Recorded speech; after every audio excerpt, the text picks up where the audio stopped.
এই কথাটা বইলে সবচেয়ে বড় ভুল করে ফেলাইলেন। কথাটা শুনেন, আমাদের ডিভোর্স আর অনেক আগে হয়েছে অল্প ইসলামী কথা শুনিলাম, শরিয়ায়। বুঝেন নাই তাই না? বলতেছে যে আমাদের ডিভোর্স আরো অনেক আগেই হয়ে গেছে। শরিয়া মতে আমাদের ডিভোর্স অনেক আগেই হয়ে গেছে। কেমনে? যত ধরনের তালাক বলা দরকার সব ধরনের তালাক আমারে বলছে। আপনারা তো শায়েখ আহমদুল্লাহর কথা শুনেছেন, আর অনেকজনের কথা শুনেছেন, শুনে হলেও জানেন তো যে মুখে বললেও সেটা তালাক হয়ে যাবে। তাহলে 1-1.5 বছর আগে যদি আপনার স্বামী এইভাবে আপনাকে মুখে মুখে তালাক দিয়ে থাকে, আপনি নিজেই বলছেন আমাদের তালাক আগেই হয়ে গেছে, এই যে এই কথাটা আপনি পাবলিকলি বললেন, কিন্তু কথা কিন্তু সত্য যে আপনাদের তালাক হয়ে গেছে, সত্যি তালাক হয়ে গেছে, এবং আপনি পাবলিকলি বললেন। বলার পরে আমরা যারা আছি, আমরা আপনাদেরকে একসাথে থাকতে দেখতে চাই না এখন আর, এই কথা বলতে বাধ্য হচ্ছে। অনেকেই তো প্রশ্ন তুলতেছে, তাহলে 1-1.5 বছর আগে যদি আপনাদের হয়ে যায়, ডিভোর্স হয়ে যায়, মুখে মুখে তালাক হয়ে যায়, তারপরে সংসার করতেছিলেন কেমনে? আপনাদের সম্পর্কটাই তখন ঠিক নাই, সম্পর্কটাই তো জেনুইন না। বাচ্চা আসলো দুনিয়াতে, তাহলে এটা কি?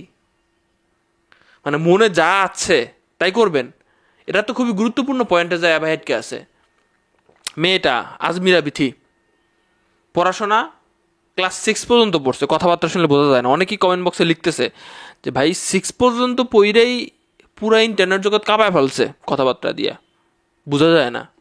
যদি আমার মতো বিএ পাস হইতো, বা আমার কথা বলতেছি না, মানুষজন কমেন্টে লিখতেছে, তাহলে কি করতো? বিধির কথা শুনে বোঝা যায় মানুষের চোখ দিয়ে এমনিতে পানি বের হয় না। এখন দেখেন, সব সম্পর্ক যে টিকে থাকতে হবে এমন কথা নাই। আমরা জনগণরা চাই না যে সংসার ভেঙে যায়, কিন্তু সব সম্পর্ক টিকে থাকতে হবে এমন কোনো কথা নাই। তার মুখ দিয়ে যেসব বর্ণনা শুনছি আমি, যে এটা আসলে সে ছেলেটার তো একদম তুখোর ভাবে দোষ দিচ্ছে।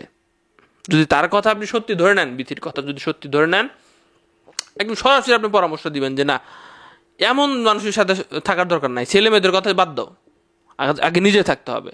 এবং বিধি সর্বশেষ সে শিখে গেছে যে হ্যাঁ, আমরা প্রায় 1 কোটি টাকার উপরে ইনকাম করছি।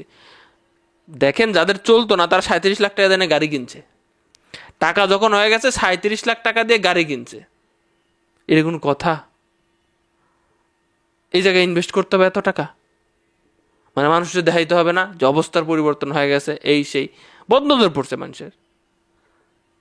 অভিনয়, আমাদেরকে যা দেখানো হয়েছে সব অভিনয়, ভিডিওতে যা দেখাইছে সব অভিনয়। সেই অভিনয় তো করা অভিনয়। এখন যে এর যে কথা যে বিশ্বাস করব আমি, এটাও আমার মনের ভিতরে প্রশ্ন জাগতেছে, কি আমার কি বিশ্বাস করা উচিত? কারণ ভিডিওতে আমরা দেখেছি সে যতটা রাফ টাফ, সে মানে কথাবার্তা অভিনয় পাক্কা অভিনেত্রীরাও ফেল। প্রত্যেকটা ভিডিওতে দেখবেন খামোশ টাইপের। আগের ভিডিওগুলো যদি নজরে আসে দেখবেন যে খামোশ টাইপের, সে যা বলছে তাই হচ্ছে। সে রাগারাগি করতেছে, সে কান্নাকাটি করতেছে, তার আবেগ সে সরাচ্ছে, সে সবাইকে ভালোবাসতেছে। তার স্বামীর কোনো ভূমিকাই নেই ভিডিওর মধ্যে, আমরা দেখতে পাইছি। সো এখন সেই স্বামী ক্যামেরার বাইরে গিয়ে তার সাথে বাজে রকম আচরণ করবে, উত্তম মাধ্যম দিবে, এটা বিশ্বাস করতেও তো কঠিন হয়, তাই না? আপনি কখনোই পারবেন না যেটা আপনি কখনোই করেন নাই। আপনি কখনোই পারবেন না যেটা আপনি কখনো করেন নাই। আপনি সেটার অভিনয় ভালো পারবেন না। ধরেন আপনার স্বামী যদি আপনাকে আঘাত করে, ভিডিওতে এসে আপনি আপনার স্বামীর বিরুদ্ধে ওইভাবে অভিনয় করে দেখাতে পারবেন না, স্বামীকে ওইভাবে বলতে পারবেন না, যত বড় অভিনেত্রী হোক। কথাবার্তা এখানে ভাই অনেক ব্যাপার স্যাপার আছে। সেই লেভেল পর্যন্ত চলে গেছেন আপনারা দুইজন। দরকার নাই ভাই একসাথে থাকার, দুইজন সেপারেট থাকেন, সুখে শান্তিতে থাকেন। কাপল ব্লগার একটাও টিকা নাই, একটাও টিকা নাই। সব ভিডিও দেখেন না, ভিডিও করে না, ভিডিও দেখেন না যে ভিডিও করে কী লাভ? টাকা পয়সা নাই, ভিডিও করে কী লাভ? কি ভিডিও করে না? তো আজকে যে স্টেটমেন্টটা দিল আজমিরা বিথি, খুবই মানে কঠিন স্টেটমেন্ট। মুখ দিয়ে বলতে বলতে কত কিছু বলে ফেলতেছেন আপনারা।